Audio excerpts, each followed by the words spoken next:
बिस्मिल्लाहिर्रहमानिर्रहीम। Last lecture में हमने कंप्यूटिंग के कुछ कॉन्सेप्ट डिस्कस किए थे। फॉर एग्जांपल हमने सिग्निफिकेंट फिगर्स की बात की थी, प्रिसीजन एंड एक्यूरेसी को डिफरेंशिएट किया था और इसी तरह से राउंडिंग एंड चॉपिंग को डिफरेंशिएट किया था।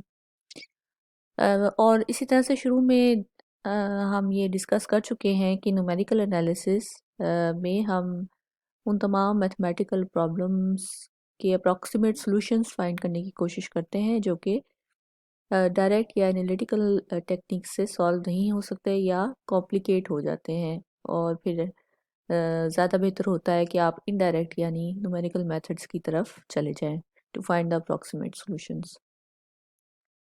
तो अगर सॉल्यूशन अप्रॉक्सीमेट है तो उस सूरत में एरर्स जनरेट होते हैं। अब इस लेक्चर में हम ये देख रहे हैं कि जो एरर्स हैं वो किस किस टाइप के हो सकते हैं और वो किन सोर्सेज से जनरेट होते हैं। मतलब किस स्टेजेस पे आपके एरर जो है वो इन्वॉल्व होने लग जाएंगे आपके सॉल्यूशंस में या सॉल्यूशन निकालने के दौरान। तो यहाँ पे जो सोर्सेज और टाइप्स ऑफ एरर्स हैं वो आपको ये सामने नज़र आ रहे हैं कि देयर इज़ अ पॉसिबिलिटी कि हमारे पास एरर हो मैथमेटिकल मॉडलिंग के दौरान। इसमें ये होता है कि जब हम किसी रियल वर्ल्ड सिचुएशन को किसी रियल वर्ल्ड प्रॉब्लम में चेंज करते हैं और फिर हम उसकी मैथमेटिकल फॉर्मुलेशन करते हैं, उसको मैथमेटिकल प्रॉब्लम में कन्वर्ट करते हैं। उस सूरत में हम बाज़ दफ़ा कुछ आइडियल असम्पशंस लगाते हैं जिसकी वजह से मैथमेटिकल फॉर्मुलेशन में लेक ऑफ एक्यूरेसी आ जाती है। यानी ज़ाहिर सी बात है हम कुछ इन्फॉर्मेशन मिस कर रहे होते हैं तो उसकी जो मैथमेटिकल प्रॉब्लम आपके पास बनता है उसमें मिसिंग इन्फॉर्मेशन की वजह से एक्यूरेसी कम हो जाती है। तो ये पहली सिचुएशन है। इसी तरह से दूसरी सिचुएशन है uncertainty in the physical data. Sometimes आपके पास डाटा जो है वो एक्सपेरिमेंटेशन के थ्रू आया होता है और जो उसमें इक्विपमेंट या ऑपरेटर्स यूज़ किया जाता है उस अगर वो कैलिब्रेटेड ना हो यानी उस ऑपरेटर्स या इक्विपमेंट में due to the passage of time वक्त गुजरने के साथ साथ कुछ एरर्स आ जाते हैं। तो वो एरर अगर ट्रेस आउट करके उस डाटा में करेक्ट ना किया जाए तो उस डाटा में पहले से एक्सपेरिमेंटेशन के दौरान ही वो एरर इन्वॉल्व हो जाते हैं जो कि आप बाद में आइडेंटिफाई नहीं कर पाते। Number third is blunders. Blunders एक सिंपल सिचुएशन ऑफ एरर है क्योंकि बाज़ दफ़ा जैसे आप कोई भी मैथमेटिकल प्रॉब्लम सॉल्व कर रहे होते हैं और क्वेश्चन में आप प्लस की जगह नेगेटिव डाल दें और इसी तरह से कहीं पे कोई भी ऑपरेशन आपने चेंज कर दिया है या गलती से कोई कोफिशिएंट चेंज हो गया है तो इस कॉन्सेप्ट को हम ब्लंडर कहते हैं। अब ये जो पहले तीन टाइप के एरर हैं दे आर इनहेरेंट, ये ग्रॉस एरर भी कहलाते हैं। इसका मतलब ये है कि ये पहले से डाटा में मौजूद हैं और इनको रिमूव करना मुश्किल है इनिशियल स्टेजेस पे ही जहाँ पे ये एरर आ रहे हैं। अगर उसी स्टेज पे रिमूव कर लिए जाए आइडेंटिफाई करके तो ये रिमूव हो सकते हैं। अदरवाइज़ अगर ये डाटा आपको हैंड ओवर किया गया है और किसी भी एक टाइप के इन तीन में से किसी भी एक टाइप के एरर के साथ तो लेटर स्टेज पे आप उसको आइडेंटिफाई नहीं कर पाएंगे और ये एरर उसमें मौजूद रहेंगे। बाकी दो टाइप के एरर हैं machine and round of errors और ट्रंकेशन एरर। ये वो एरर हैं जो कि न्यूमेरिकल सॉल्यूशन प्रॉब्लम का न्यूमेरिकल सॉल्यूशन फाइंड करने के दौरान आप तक ये आ रहे हैं। तो इस तरह से इसका मतलब ये हो गया कि जो सोर्सेज ऑफ एरर हैं वो दो टाइप के, एक इनहेरेंट है और दूसरा ये है कि अगर आपके पास न्यूमेरिकल सॉल्यूशंस में जो एरर जनरेट हो रहे हैं वो। जैसे मैंने पहले एक्सप्लेन किया है कि मैथमेटिकल मॉडलिंग में कुछ ऐसी फिजिकल सिचुएशंस हैं जब हम उसका mathematical representation real world problem को रियल वर्ल्ड मॉडल में चेंज करते हैं तो कुछ आइडियल असम्पशंस लगा देते हैं। एग्जांपल के तौर पे जैसे आप कहें कि प्रोजेक्टाइल मोशन उसमें आप एयर रेजिस्टेंस को इग्नोर कर देते हैं तो ये एक आइडियल असम्पशन है। इसी तरह से अगर आप मूवमेंट्स ऑफ प्लैनेट्स और अराउंड द सन देख रहे हैं तो मोस्ट ऑफ द टाइम आप ये कहते हैं कि they are tiny masses, so they are tiny, they are working like tiny particles. तो आप वहाँ पे उसका मास और जो साइज है जो ह्यूजनेस है वो इग्नोर कर रहे हैं तो ये भी एक आइडियल असम्पशन है। इसी तरह से फ्लूइड के केस में जो स्टूडेंट्स अगर कुछ ऐसे आपने कोई प्रॉब्लम पढ़ा हो जिसमें आप for example flow of a river आप कंसीडर कर रहे हैं, तो नॉर्मली आप ये उसका एक सर्टन सेक्शन क्रॉस सेक्शन ले लेते हैं, एक सर्टन सेगमेंट ले लेते हैं और उस पे आप वर्कआउट करते हैं और आप ये सोचते हैं कि जो बाकी रिवर की मूविंग पार्टिकल्स की प्रॉपर्टी है वो वही है जो कि आपने उस क्रॉस सेक्शन में ली है। या हम इसको यूं भी कहते हैं कि जो आपने उसके कंट्रोल वॉल्यूम में ली है। तो इसको हम कॉन्टिन्यूम मॉडल कहते हैं।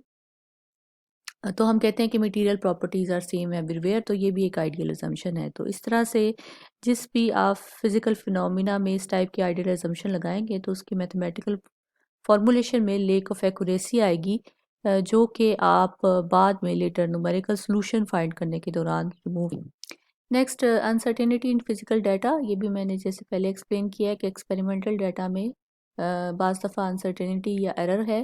फॉर एग्जांपल फिज़िक्स में आप वर्नियर कैलिपर्स या स्क्रू गेज यूज़ करते थे और उसमें आप उसकी zero division of the main scale को ऑफ द सर्कुलर स्केल के साथ कंसाइड करके देखते थे कि अगर वो मैच हो रही हैं तो there is no error in this vernier calipers, और अगर वो नहीं होती थी तो फिर आप प्लस या माइनस जितनी डिवीजन्स हैं उनकी एरर करेक्शन करते होते थे। तो ये अगर आप at the stage of taking the data या at the stage of experimentation identify नहीं करे तो इस टाइप का एरर आता है और ये भी एक्यूरेसी को इफ़ेक्ट करता है और लेटर स्टेजेस पे ये आइडेंटिफाई होके इसको रिमूव नहीं कर सकते। Blunders is the chance arithmetic error. इसमें यही है कि आपने कोई भी या तो अरिथमेटिक ऑपरेशन गलत जो है वो सब्स्टिट्यूट कर दिया है या कोई कोफिशिएंट गलत कर दिया है या क्वेश्चन लिखते हुए उसमें कोई गलती की है, या प्रोग्रामिंग करते हुए आपने कोई गलत कमांड दी है, तो ये सारे ब्लंडर्स में आते हैं। तो ब्लंडर्स बहरहाल अगर आप देखें तो ये डीबगिंग के थ्रू रिमूव हो सकते हैं, यानी आप स्टेप बाय स्टेप चेक करके ये देख सकते हैं कि कहाँ पे गलती हुई है और उस गलती को आप रिमूव कर सकते हैं। नेक्स्ट, ये दो सोर्सेस ऑफ एरर हैं, ये हैं आपके न्यूमेरिकल सॉल्यूशन के दौरान जो अपीयर होते हैं। इनमें से पहला है मशीन एरर या राउंड ऑफ एरर भी इसको कहते हैं, एंड इट इज़ इन्वॉल्व जब आप किसी भी डेसिमल या फ्लोटिंग पॉइंट नंबर को मशीन नंबर में कन्वर्ट करते हैं। इन अदर वर्ड्स, जब भी आप कोई डेसिमल नंबर या फ्लोटिंग पॉइंट नंबर कंप्यूटर को देते हैं और उस नंबर में आपके पास या तो डेसिमल पॉइंट के बाद काफ़ी सारे डिजिट्स हों या इन्फिनिट डिजिट्स हों, दोनों सूरतों में कंप्यूटर की अपनी सर्टन लिमिटेशन है।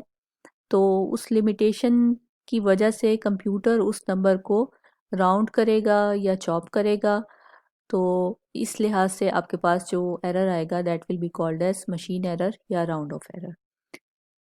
इसी तरह से ट्रंकेशन एरर है। फॉर एग्जांपल आपने एक टेलर सीरीज़ रिप्रेजेंट करनी है, तो अगर आप कंप्यूटर में टेलर सीरीज़ रिप्रेजेंट करना चाहते हैं, इन केस आप इवन मैनुअली भी टेलर सीरीज़ की बात कर रहे हैं, तो उस सूरत में आपके पास ऑफ कोर्स आप उसकी इन्फिनिट टर्म्स नहीं लिख सकते। सो truncating infinite process into a finite process generates a truncation error। Example के तौर पे यहाँ पे ये जो 1 + x स्क्वायर रूट की टेलर सीरीज को जो है वो ट्रंकेट किया गया है अप टू ओनली 2 टर्म्स। तो इस लिहाज से आपके पास जो एरर आएगा वो ट्रंकेशन एरर कहलाएगा। अक्सर आपने जो टेलर सीरीज में एक रेजिडुअल टर्म लिखी हुई देखी होगी, एक्चुअली वो वही ट्रंकेशन एरर या एरर है।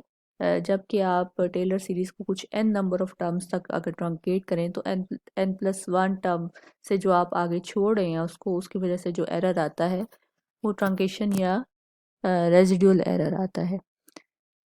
सो ये सोर्सेस ऑफ एरर हैं। नेक्स्ट हम बात करते हैं कि एरर्स को मैयर कैसे किया जाए। तो एरर्स को मैयर करने के लिए हमारे पास कुछ डेफिनेशंस हैं। हम एक तो डिफ़ाइन करेंगे, उसके बाद कंपेयर भी करेंगे कि कौन सी डेफिनेशन बेहतर है। पहली डेफिनेशन है आपके पास जो सिंपल डेफिनेशन कहलाती है कि अगर आपके पास एक ट्रू वैल्यू है या एग्जैक्ट वैल्यू और एक अप्रॉक्सीमेशन है उसकी, तो एरर कैसे डिफ़ाइन करेंगे? ये जस्ट सिंपल डिफरेंस होगा ट्रू वैल्यू का और अप्रॉक्सीमेट वैल्यू का। अब इस केस में अगर आपकी ट्रू वैल्यू छोटी है और अप्रॉक्सीमेट जो वैल्यू है यानी उसकी जो अप्रॉक्सीमेशन है वो बड़ी है, जिसको हमने मेजर अप्रॉक्सीमेशन भी कहा था, तो ये एरर नेगेटिव होगा। अगर अप्रॉक्सीमेशन माइनर अप्रॉक्सीमेशन है तो इस केस में ये एरर पॉजिटिव होगा। अगर हम ये चाहें कि हम सिर्फ साइज ऑफ एरर देखें और इस तरह से मेजर या माइनर अप्रॉक्सीमेशन की बात ना करें, इन अदर वर्ड्स एरर नेगेटिव या पॉजिटिव कंसीडर ना करें, तो उस सूरत में हमारे पास दूसरी डेफिनीशन है एब्सोलूट एरर की। तो absolute error is the absolute value of the difference of true value and approximate value. तो इससे ये पता चल रहा है कि अगर चाहे अप्रॉक्सीमेशन मेजर है या माइनर है, आपका जो रिजल्टेंट होगा it will be having no sign. इसका मतलब ये है कि एब्सोलूट एरर सिर्फ कंसर्न है about the magnitude of the error, और ये इसका कंसर्न नहीं है कि अप्रॉक्सीमेशन मेजर अप्रॉक्सीमेशन है या माइनर अप्रॉक्सीमेशन है। नेक्स्ट डेफिनेशन है रिलेटिव एरर। ये रेशो है एब्सोलूट एरर का to the absolute value of the. इसमें हम ये देख रहे होते हैं कि error relative to the true value कितना रोल प्ले कर रहा है, और ये जो डेफिनेशन है ये ज़्यादा मीनिंगफुल होती है उस सूरत में जब आपके पास जो ट्रू वैल्यू है वो बहुत ज़्यादा बड़े हो साइज़ में या फिर बहुत ज़्यादा छोटी हो साइज़ में। इसको हम आगे एक एग्जांपल से भी देखेंगे। इसी तरह से परसेंटेज एरर, ये बहरहाल आप अक्सर परसेंटेज तो यूज़ भी कर सकते हैं, करते रहते हैं। तो इसमें जस्ट हमने ये करना है कि रिलेटिव एरर को 100 से मल्टीप्लाई कर देंगे तो इसमें सिर्फ परसेंटेज निकल आएगी कि एरर 25% है, मे बी 71% है या 11% है। तो इस तरह से ये आपको परसेंटेज की फॉर्म में एरर का जो क्वांटिफाई है वो करके दे देगा। इन एरर्स को बेहतर समझने के लिए और ये देखने के लिए कि कौन सा जो डेफिनेशन है वो ज़्यादा सिग्निफिकेंट है या ज़्यादा बेहतर है, ये एक एग्जांपल लेते हैं। इसमें हमारे पास एक वैल्यू है x विच इज़ 0.00347। इसको राउंड ऑफ किया है हमने टू 4 डेसिमल प्लेसेस, तो लास्ट डिजिट डिस्कार्ड किया है तो पीछे एक ऐड हो गया है, तो it is rounded to x tilde. और y इसी तरह से एक वैल्यू है 30.158, it is rounded to y hat 30.16। अब हर केस में वो पूछ रहे हैं आपसे कि नंबर ऑफ सिग्निफिकेंट डिजिट्स बताइए, एब्सोलूट एरर्स और रिलेटिव एरर कैलकुलेट करें। केस 1 में अगर हम देखें तो हमने बहरहाल इसको एक सर्टेन फॉर्म में चेंज किया है। जस्ट ये किया है कि हमने डेसिमल पॉइंट को 2 प्लेसेस आगे मूव किया है।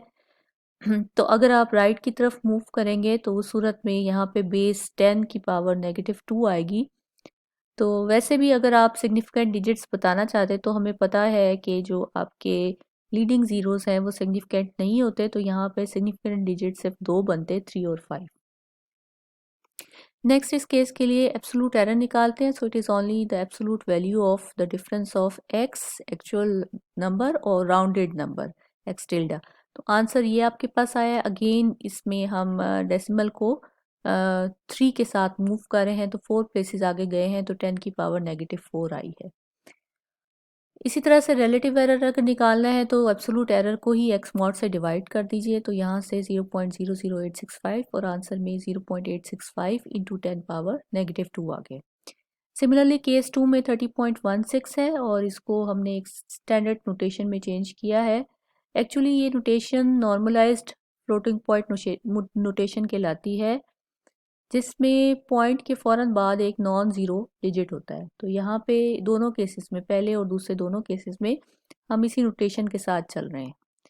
तो यहाँ पे ये 0.3016 इंटू 10 पावर 2 आ गया, क्योंकि पॉइंट को हमने लेफ़्ट की तरफ 2 प्लेसेस मूव किया है। सिग्निफिकेंट डिजिट्स की बात करें तो इसमें 4 सिग्निफिकेंट डिजिट्स हैं। If we calculate the absolute error, it is just the absolute value of the difference of y and y hat. तो आंसर ये आपके पास आता है, उसको नॉर्मलाइज नोटेशन में चेंज किया है। फिर अगेन रिलेटिव एरर, उसको जस्ट y मॉड से डिवाइड कर दें तो आंसर ये आता है। अब एक चीज़ नोट करें कि आपके पास पहले केस में जो राउंडेड वैल्यू थी उसमें 2 सिग्निफिकेंट डिजिट थे, और जब हमने रिलेटिव एरर निकाला है तो इसमें बेस की पावर -2 आई है। सिमिलर केस में केस 2 में अगर देखें तो केस 2 में भी हमारे पास यहाँ पे 4 सिग्निफिकेंट डिजिट थे y हैट में, यानी राउंडेड वैल्यू में, और रिलेटिव एरर ने उस चीज़ को यहाँ पे एज द पावर इंडिकेट किया है।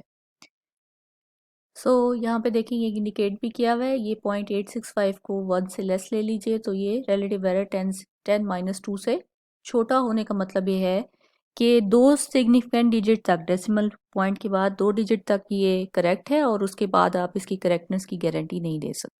सिमिलरली सेम केस है केस 2 के लिए कि रिलेटिव एरर आपके पास कैलकुलेट हुआ है 0.66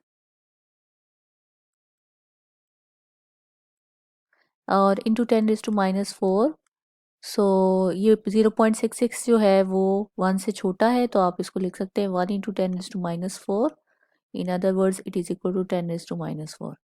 दिस मीन्स के रिलेटिव एरर 10⁻⁴ से छोटा होने का मतलब ये है कि जो आप राउंडेड वैल्यू y हैट ले रहे हैं वो डेसिमल के बाद 4 प्लेसेस तक करेक्ट है, और एरर जो है वो 10⁻⁵ से स्टार्ट होता है।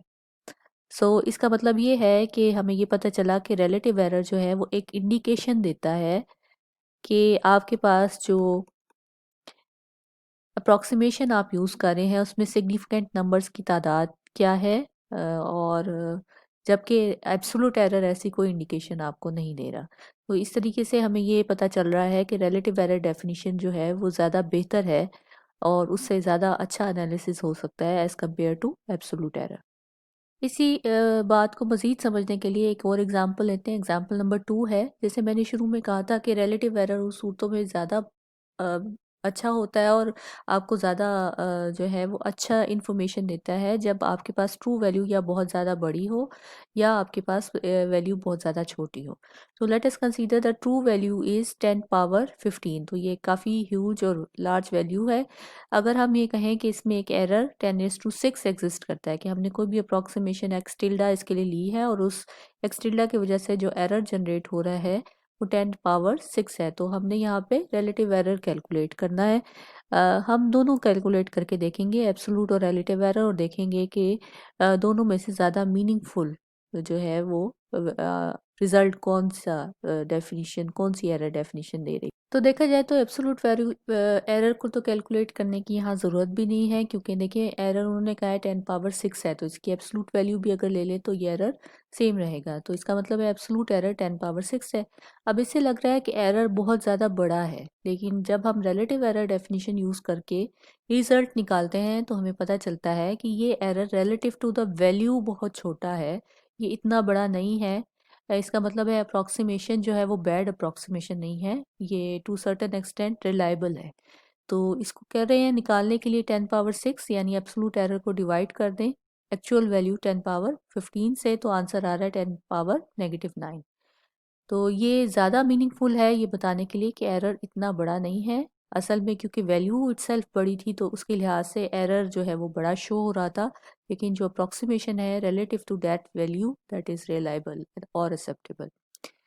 इससे हमें इन दोनों एग्जाम्पल से पता चला कि रिलेटिव एरर अप्रॉक्सीमेशन जो है वो it is also meaningful in the cases जब आपके पास ट्रू या एक्चुअल क्वांटिटी जो है वो बड़ी लार्ज या बहुत ज़्यादा स्मॉल हो। तो इसकी दो इम्पोर्टेंस आपको पता चली कि एक तो ये सिग्निफिकेंट डिजिट्स की इंडिकेशन देता है जो कि एब्सोल्यूट एरर नहीं देता, और अगर वैल्यू बहुत ज़्यादा लार्ज या बहुत ज़्यादा स्मॉल हो तो ये ज़्यादा मीनिंगफुल रिजल्ट आपको देगा या मीनिंगफुल क्वांटिफाई करेगा एरर को।